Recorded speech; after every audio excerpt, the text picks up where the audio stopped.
Hello అండి. Welcome to our channel. నేను మీ సిరి. 'Priyasakhi' 17th part 29 minutes ఇచ్చానండి. అసలు సేవ్ అవుతుందా? కంటెంట్ ఎగిరిపోతుందా?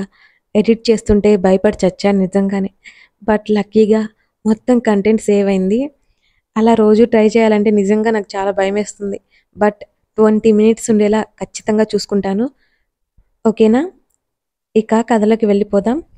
అంతకుముందు మీకు ఈ కథ నచ్చితే లైక్ చేయండి, కామెంట్ చేయండి. మర్చిపోవద్దు ఫ్రెండ్స్. ఇంకా సబ్స్క్రైబర్స్ అయితే చాలా స్లోగా ఉన్నారు. దాదాపు 25K వ్యూస్ వరకు వస్తున్నాయి. కానీ సబ్స్క్రైబర్స్ మాత్రం 10K దగ్గరే ఉండిపోయారు. ప్లీజ్ సబ్స్క్రైబ్ చేసుకోండి ఫ్రెండ్స్. అప్పుడే కదా నేను ఇంకా మంచి కథలను ఇవ్వగలను. ఇంకొక విషయం ఏంటంటే స్టోరీ మీరు స్కిప్ చేయకుండా చదవండి. ఎందుకంటే కొన్ని చిన్న చిన్న సస్పెన్స్‌లో ఇంపార్టెంట్ పాయింట్స్ మీరు మిస్ అయిపోతారు. అప్పుడు స్టోరీ అర్థమవ్వదు. సరేనా? ఇక కథలోకి వెళ్ళిపోదాం. 'ప్రియసఖి' 71. వలపు మలుపు. ఓ వింతైన పరిమళం, తనకు సుపరిచితమైన ఆ సుకుమార సౌగంధం అతడిని చుట్టేసింది. జడ ముడిపెట్టుకుంటూ అతని పక్కకు వచ్చి నిలబడింది ధరణి.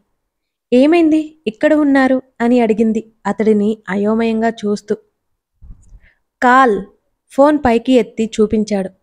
ఓహో అన్నట్టు చూసి ఆమె చూపుని గార్డెన్ వైపుకు మళ్లించింది. గార్డెన్లో లైట్లన్నీ ఆగిపోయాయి. సప్తమి వెన్నెల తాలూకా వెలుగు చెట్ల ఆకుల మీద పడి సన్నసన్నగా ప్రకాశంగా కనిపిస్తున్నాయి. దూరంగా కనబడుతున్న మల్లె చెట్టు విరగకాసి మరింత ముగ్ధ మనోహరంగా కనబడుతోంది. ముందే చూసుంటే ఆ పువ్వులన్నీ కోసుకుని పెట్టుకునే ఎంత బావుండేది అనిపించింది ధరణికి. ఆమె ఆలోచిస్తున్నప్పుడు ఆమె ముఖంలో ఎక్స్ప్రెషన్స్ ఒక్కొక్క విధంగా మారిపోతున్నాయి.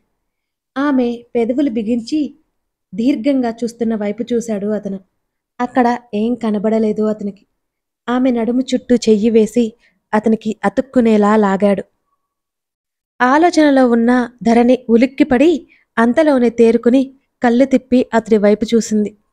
ఆమె ముడి నుంచి తప్పించుకున్న జడపాయ ఆమె చెంప మీదుగా మెడ మీదకి పాకింది. గాలికి రెపరెపలాడుతూ ఆమె కంఠాన్ని తాకుతోంది. ఆమె శరీరాన్ని అతి సున్నితంగా స్పృశించే హక్కు అతనికి తప్ప ఇంకెవరికీ లేదు. ఆమె వెంట్రుకపాయిని ఆమె ముడి లోపలికి పెట్టేశాడు అప్రయత్నంగా. కళ్ళు పెద్ద పెద్దగా చేసుకుని చూస్తోంది అతడినే. విచ్చుకున్న పెదవులు, పెద్దవైన కనుపాపలు ఆమె ఆశ్చర్యానికి సంకేతంగా నిలిచాయి. నేరుగా ఆమె నడుము మీద పాకుతున్న అతడి చల్లని చేతి స్పర్శకి ఆమె వెచ్చటి శరీరానికి తాకి ఆమె మనసు మధురగానాలు ఆలపించేస్తోంది. నడుమును వత్తిపట్టి ఇంకాస్త ముందుకు తెచ్చుకోగానే ఆమె గొంతులో సన్నటి గుటక పడింది. దాదాపు 4-5 నెలల నుంచి అతని జీవన సహచరి ఆమె. అతడు ముట్టుకున్న ప్రతిసారి అత్తిపత్తి మొక్కై ముడుచుకుపోతోంది. కాసేపటికి పువ్వై విరుస్తుంది. సమస్తం అతనికి ఇచ్చేస్తుంది. అలాంటి అమ్మాయిని తను ఎప్పుడూ చూడలేదేమో. లేక దగ్గరగా ఉండడం వల్ల ఆమె వ్యక్తిత్వం తనకి తెలుస్తుందేమో. అతని ఛాతీకి తల ఆనించి అతడి పొట్ట చుట్టూ చేతులు పోనించింది. గాలి చల్లచల్లగా వీస్తుంటే వెచ్చగా అతని కౌగిలిలో ఒదిగిపోవాలనిపిస్తోంది ఆమెకి. ఇంతకీ ఈరోజు నన్ను హ్యాపీ అయ్యేలా చేస్తానన్నావ్? ఏదో గుర్తుకొచ్చినట్టుగా అతని మాటలకి గతుక్కుమంది. ఉదయం జరిగిన సంఘటన గుర్తొచ్చింది. ఆ తర్వాత ఆ విషయం అతనికి గుర్తులేదు. వెర్రి నవ్వొకటి నవ్వి తలపైకి ఎత్తి చూసింది. సరిగ్గా అతడి భుజాల వరకు ఉంటుందేమో. అతడు తల కిందకి దించి చూడక తప్పట్లేదు మరి. ఆమె రైలింగ్కి ఆనుకొని ఎప్పుడు అతని సమీపానికి చేరిందో అతడు ఆమె చుట్టూ రక్షణ కవచంలా ఉన్నాడు. గార్డెన్లో ఉన్న 1-2 లైట్లు కూడా ఆగిపోయాయి. మెల్లిగా వరండాలో ఉన్న లైట్లు ఆగిపోయాయి. దూరంగా గేటుకున్న లైటు మాత్రం మెరుస్తోంది. చేయి చాపి బాల్కనీ గోడకు ఉన్న స్విచ్ బోర్డ్ దగ్గర లైటు ఆఫ్ చేసేశాడు. అక్కడంతా ఒక్కసారిగా చీకటి అలుముకుంది. చుట్టూ చీకటి. ఆమె నడుము పట్టి కాస్త ఎత్తిపట్టినట్టుగా పైకెత్తగా ఆమె చేతులు ఎప్పుడు అల్లుకున్నాయో అతడి మెడని గట్టిగా చుట్టేశాయి. అతని ఊపిరి మరింత మరింత వెచ్చగా ఆమె ముఖాన్ని తాకుతోంది. అతడి పెదవులు ఆమె పెదవులతో కలిసిపోయాయి. ఎక్కడి నుంచో పవనం ఉరికి వచ్చి ఆ జంటను తాకింది. ఒక్కసారిగా ఆ గాలి తాకిడికి శరీరం వణికి అతడికి అతుక్కుపోయింది. ఆమె అతడి చేతుల్లోకి చేరిపోయింది. అతడి గుండెల్లో ముఖం దాచుకుంది. తలుపులు మూసుకున్నాయి. ఆరాటపడుతున్నాయి తనువులు దగ్గరవ్వాలని. ఆమె ముఖం మీద అతని పెదవులు నాట్యమాడుతున్నాయి. ఆ పెదవుల ప్రయాణం ఆమె కంఠం మీదకి చేరింది. చీర పవిట భారంగా జారిపోయింది. ఆమె గుండెల్లో అతని ముఖం చేరిపోయింది. బయట ఏదో శబ్దం. మాయలో ఉన్న ఇద్దరు ఉలిక్కి పడ్డట్టుగా అనిపించింది. ఏవో మాటలు, హడావుడి. ఎంతో పెద్దగా మాట్లాడితే కాని ఆ గదిలోకి మాటలు వినిపించావు. ఆమె నుంచి దూరం జరిగి కళ్ళతోనే ఆమెకేదో చెప్పి బెడ్ దిగాడు. ధరణి గబుక్కున లేచి చీర కట్టేసుకుంది. చిందర వందరగా అయిన జుట్టు ముడిపెట్టుకుంది. అతను టీషర్ట్ తగిలించుకుంటూనే తలుపు తెరిచాడు. అప్పుడే వీక్ష పరిగెత్తుకుంటూ పైకొస్తోంది. ఎదురుగా కనిపించిన గగన్ని చూసి, గగన్, నీ దగ్గరికే వస్తున్నాను. అమ్మమ్మ కింద పడిపోయింది. అత్త పిలుస్తోంది, త్వరగా రా. ఆమె మాటల్లో పరిగెత్తిన తాలూకా ఆయాసం స్పష్టంగా కనబడుతోంది. అతడికి చెప్పి గబుక్కున వెనుదిరిగి మెట్ల వైపుకు పరిగెత్తింది. అతడు ఏమాత్రం ఆలోచించకుండా పరుగులాంటి నడకతో గబాగబా ముందుకి వెళ్ళిపోయాడు. విషయం అర్థమైన ధరణి వెంటనే అతని ఫోన్ తీసుకుని పరిగెత్తింది. హాల్లో లైట్లన్నీ వెలిగాయి. పని వాళ్ళంతా హడావుడిగా ఉన్నారు. గబగబా బామ్మ రూమ్ వైపు కదిలాడు గగన్. అప్పటికే ప్రకాష్ డాక్టర్కి ఫోన్ చేస్తుంటే అతను లిఫ్ట్ చేయట్లేదు. డాడ్ అంటూ గగన్ అక్కడికి వచ్చాడు. డాక్టర్ కాల్ లిఫ్ట్ చేయట్లేదు గగన్ అంటూ కొడుక్కి విషయం చెప్పి మరొక డాక్టర్కి ట్రై చేశాడు. ఆయన ఊర్లో లేను అని చెప్పాడు. లోపలికి వెళ్ళిన గగన్కి బామ్మ నొప్పితో విలవిల్లాడిపోతూ కనిపించింది. గ్రానీ అంటూ గబుక్కున ఆమె దగ్గరికి చేరాడు. ఎంతో బాధగా చూసింది గగన్ వైపు. గగన్ ఫోన్ కోసం జోబు తడుముకున్నాడు. ఫోన్ పైనే ఉందని వెనుతిరిగిపోతుంటే ధరణి అతని ముందు ఫోన్ పెట్టింది. ఒక్క క్షణం ధరణి ముఖంలోకి చూసి తృప్తిగా చూసి అది అందుకుని తెలిసిన డాక్టర్కి కాల్ చేసి విషయం చెప్పాడు. అతడు రాజేష్ ఫ్రెండ్ కావడంతో వెంటనే వస్తానని చెప్పాడు. ఆలోపు మాలవిక, వీక్ష, చేతన్ అందరూ బామ్మ దగ్గరే ఉన్నారు. చేతన్ బామ్మ కాలు పరిశీలిస్తున్నాడు. వెంటనే నీళ్లు తీసుకుని రమ్మని కేక వేశాడు గగన్. క్షణాల్లో నీళ్ల గ్లాస్ తీసుకొచ్చాడు సర్వెంట్. ఏం కాదన్నట్టుగా చూస్తూ బామ్మ బాగా భయపడడంతో మంచినీళ్లు తాగించాడు గగన్. డాక్టర్ వస్తున్నాడు గ్రాని, డోంట్ వర్రీ. బామ్మ పానిక్ కావడంతో అతను సర్ది చెబుతున్నాడు. భారంగా మరో 20 నిమిషాలు గడిచిపోయాయి. డాక్టర్ రానే వచ్చాడు. అక్కడ అందరూ బయటకు వచ్చారు. మాలవిక ఒకటే లోపల ఉంది. డాక్టర్ బయటికి వచ్చి, థ్యాంక్ గాడ్ ఏమీ కాలేదు, కంగారు పడకండి. కాలు కాస్త బెనికింది. కింద చతికిల పడ్డంతో నడుముకి కాస్త దెబ్బ తగిలింది. అదేమంత సీరియస్ కాదు. ఇంజెక్షన్ ఇచ్చాను. పెయిన్ తగ్గాలంటే కాస్త సమయం పడుతుంది. పెద్దావిడ కదా, కాస్త భయపడ్డారు అంతే అన్నాడు అతను. Thank you Charan. గగన్ చేయిచ్చాడు. అతను నవ్వి ఊరుకున్నాడు. ఏదైనా అవసరమైతే నాకు ఫోన్ చేయండి అని చెప్పి వెళ్ళిపోయాడు. ఇంజెక్షన్ వల్ల కాస్త త్వరగా పెయిన్ రిలీఫ్ అనిపించి బామ్మ నిద్రలోకి జారుకుంది. పని వాళ్ళందరూ ఒక్కొక్కరిగా నిష్క్రమించారు. నేను ఇక్కడే ఉంటాను, మీరు అందరూ వెళ్ళిపోండి అందరినీ చూస్తూ చెప్పింది మాలవిక. మామ్, ఏదైనా అర్జెంట్ అయితే వెంటనే కాల్ చేయి అన్నాడు గగన్. నేను ఇక్కడే ఉంటాను గగన్, డోంట్ వర్రీ అన్నాడు ప్రకాష్ కూడా. గగన్ అలాగే అన్నట్టు తల ఊపాడు. అతడు ఏం జరిగిందని ఆలోచిస్తూ బయటకొచ్చాడు. వెనకే చేతన్, వీక్ష కూడా వచ్చారు. చే, అసలు ఏం జరిగింది అని అడిగాడు గగన్. గ్రాని వాటర్ కోసం బయటకు వచ్చిందట అన్నయ్య. డోర్మెట్ తగిలి పడిపోయిందట. అప్పుడే వీక్ష చూసి నన్ను అందర్నీ పిలిచింది అన్నాడు చేతన్. సర్వెంట్స్ ఏమయ్యారు అని అడిగాడు గగన్ సీరియస్గా. మర్చిపోయి ఉంటారు. గ్రాని పిలుస్తుంటే ఎవరూ పలకలేదంట. అందుకే స్వయంగా బయటికి వచ్చిందట అని చెప్పాడు చేతన్. నీ రూమ్ పైన కదా, నువ్వు ఈ టైంలో కింద ఏం చేస్తున్నావు? వీక్షను చూస్తూ అడిగాడు గగన్. వెంటనే చేతన్ వైపు ఉరిమి చూసినట్టు చూసింది వీక్ష. నేనే పిలిచాను అన్నాడు చేతన్. మీరు కిందకు వచ్చేసరికి ఎవరున్నారు అని అడిగాడు గగన్. ఒక బెడ్ లైట్ తప్ప మిగతా లైట్స్ అన్నీ ఆఫ్ చేసి ఉన్నాయి. ఎవరూ లేరు అన్నాడు చేతన్. ఓకే అని గగన్ వెళ్ళబోతుంటే ఆగు అంది వీక్ష. వెనుదిరిగి వెళ్ళిపోతున్న గగన్ ధరణి తల తిప్పి చూశారు. ఏంటి నీ ఉద్దేశం అంది గగన్ని చూస్తూ. గగన్తో సహా ముగ్గురు అర్థం కానట్టు చూశారు ఆమెని. వాట్ డు యు మీన్ కాస్త సీరియస్గా తిరిగి ప్రశ్నించాడు గగన్. నువ్వు నన్ను అనుమానించావు కదూ అంది వీక్ష. అప్పటికే ఆమె కళ్ళల్లో నీళ్లు నిండుకున్నాయి. వాట్? ఒక్కింత ఆశ్చర్యం అయోమయం కలగలిపి కీచుగా అరిచాడు గగన్. నువ్వు నన్ను అనుమానించావా లేదా అది చెప్పు. నన్నెందుకలా ప్రశ్నించావు అని అడిగింది వీక్ష. ఏదైనా లోపల దాచుకుని అదే విషయం ఆలోచించి అప్పుడు అలా చేయలేకపోయాను అని బాధపడే రకం కాదు వీక్ష. ఏదైనా ధైర్యంగా చెప్పేస్తుంది. క్యాజువల్గా అడిగాను నేను. గగన్ గొంతు మరింత సీరియస్గా వచ్చింది. అతని ఉద్దేశ్యం కింద ఎవరైనా ఆమె కంటపడ్డారేమోనని, లేక బామ్మ మామూలుగా పడిందా అని. లేదు, నువ్వలా అడగలేదు. అయినా అమ్మమ్మ పడిపోతే నేనేం తప్పు చేశానో అనుకున్నావా అని అడిగింది వీక్ష. ఆమె ముక్కుపుటాలు అదురుతున్నాయి. ధరణి చేతన్ ఆశ్చర్యంగా చూస్తున్నారు. నిజంగా అతడు అవమానించినట్టు వాళ్ళిద్దరికీ కూడా అనిపించలేదు. వీక్షకలా ఎందుకు అనిపించింది వాళ్ళకు కూడా అర్థం కావడం లేదు. లిజన్, పిచ్చి పిచ్చిగా వాకి నన్ను విసిగించుకు అన్నాడు ఎర్రపడ్డ మొహంతో. వీక్ష అప్పటికే కన్నీళ్లు పెట్టేసింది. ఆమె ఆ ఊహే తట్టుకోలేకపోతుంది. అతని సంజాయిషి అలవాట్లేకపోవడంతో క్లారిటీ లేక అతనికి మరింత చిరాకు వచ్చింది ఆ క్షణం. నువ్వు అనుకునే ఉద్దేశాలు ఏమీ నాకు లేవు. Mind it. అతడు వడివడిగా గదివైపు అడుగులు వేశాడు. అతడి వెనకాలే వెళ్లాలని ఉన్న ధరణి వీక్షని చూసి వెళ్ళలేకపోయింది. అప్పటికే వీక్ష చేతుల్లో ముఖం దాచుకుంది.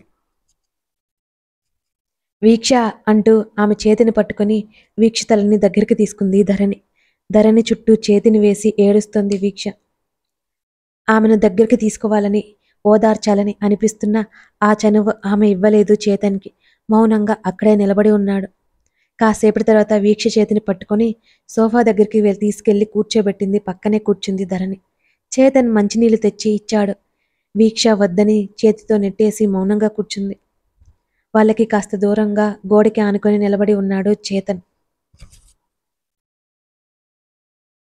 వీక్ష, ఏడవకు. ఆయన ఉద్దేశం అది కాదు. ధరణి సర్ది చెప్తుంటే మీ యాన్ని వెనకేసుకొస్తున్నావా అంది వీక్ష. కాదు, నేను ఇందాక ఆయనకి అన్వికతో జరిగిన మాటల గురించి చెప్తున్నాను. తన మైండ్ సెట్ ఎలాంటిది కదా, అందుకే అమ్మమ్మ విషయంలో అలా జరిగిందేమోనని ఆయన అనుమానం. నువ్వు కింద ఉన్నావు, ఒకవేళ నువ్వు ఎవరినైనా చూసి ఉంటావేమోనని ఆయన చెప్తున్నారు అంతే. ధరణి చెప్తుంటే వీక్ష కళ్ళు పెద్దవయ్యాయి. అవునా అన్నట్టు చూసింది. అన్వికతో వచ్చిన సమస్య ఏంటి వదినా?